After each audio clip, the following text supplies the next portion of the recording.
If you clicked on this video because the typical advice to follow a perfect or strict timetable didn't work, then you're in the right place. Because throughout my undergrad and postgraduate degrees and now at med school, I made a reliable and flexible way to manage time using a 3-part strategy called the pyramid time system. And it helps maximize my time to study efficiently, but still leaves me with time in the day to do more of the things that I care about. So to improve your time management for the week, I'll start with a question that might feel like an attack, but it's going to take away a lot of pressure from you. The question is, have you ever called yourself a perfectionist? And if so, have you actually done anything important perfectly? Because for me, I scored full marks on some exams here and there, or played a piece on the piano perfectly. But beyond that, I haven't really done anything important perfectly, so it wouldn't make sense for me to say I'm a perfectionist, and that's not a bad thing. Because we've made it this far without things being perfect. So it's not reasonable to expect yourself to follow perfectly planned timetables for perfect time management. So to start improving your time management, what you should do is create your sub-perfect week.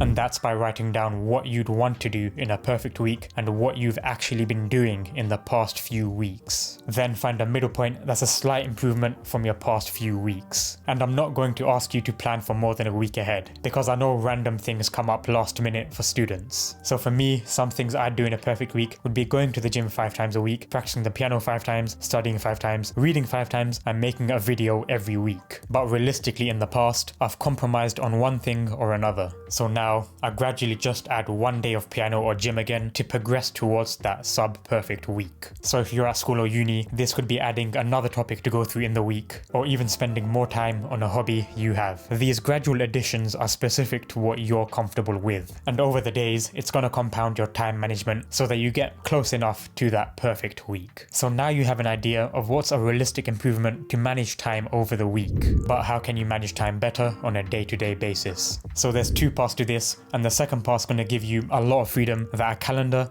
might not be able to do. So the first part is about answering this question. If there was one thing that, if you didn't do, would guarantee that you'd fail to reach your goal, what would that one thing be? Like for me, one thing that would guarantee me failing to grow this channel would be to stop making videos, which means the single most important thing for me to do is to keep uploading videos. So if you have exams coming up, that one thing that could be the difference between you passing or failing your exams could be you not doing enough practice exam questions or not spending time on the topics you're not confident in. So ask yourself this question for all of your goals and make it more specific than the goal we had for the sub-perfect week. So now you know what tasks to do, but you need to know the best way to structure each day to maximize time management. And to do this, you should phase your tasks. And that's by grouping together different tasks to different phases of your day. And usually that's in 3 phases: mornings, afternoons, and evenings. And in each phase, make sure to get one of the bigger tasks done. And you figured out these tasks from the first part of this section. Because by phasing these tasks, you're less likely to get overwhelmed, which is what doing all the big and urgent tasks at the start of the day would do to you. So on a weekend, I'd have a written note to go to the gym in the morning, read around a certain topic and do questions in the afternoon, and work on these YouTube videos in the evening.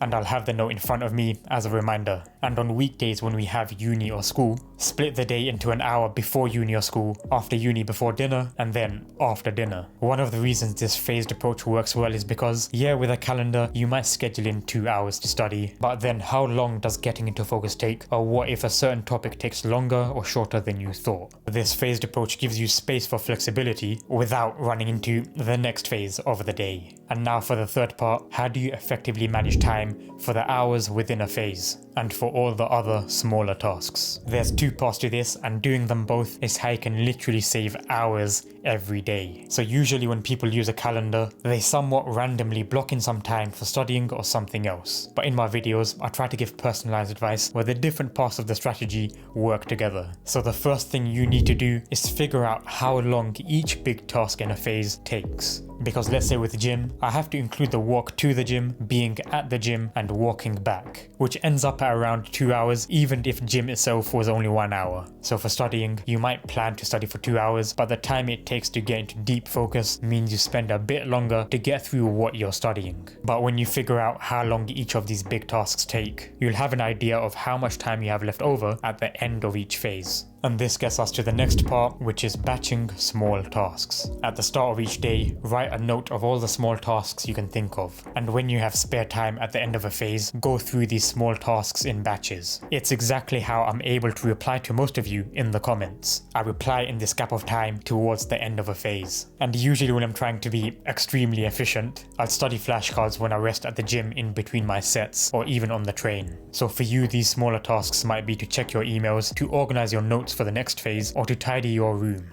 Just anything that can be done quickly in the downtime of your phase. And look, it's definitely important to take breaks too. So if you have over 10 minutes of free time in a phase, maybe go for a walk, reply to your friends, or just relax a bit. This time management system is a big part of getting things done. But if you don't know how to study effectively, then time management isn't going to do much for you. So in this video here, I'll talk about the study system I use that helps me remember everything I learned at med school with only a few hours of studying a day. And you can learn how to do this by watching this video.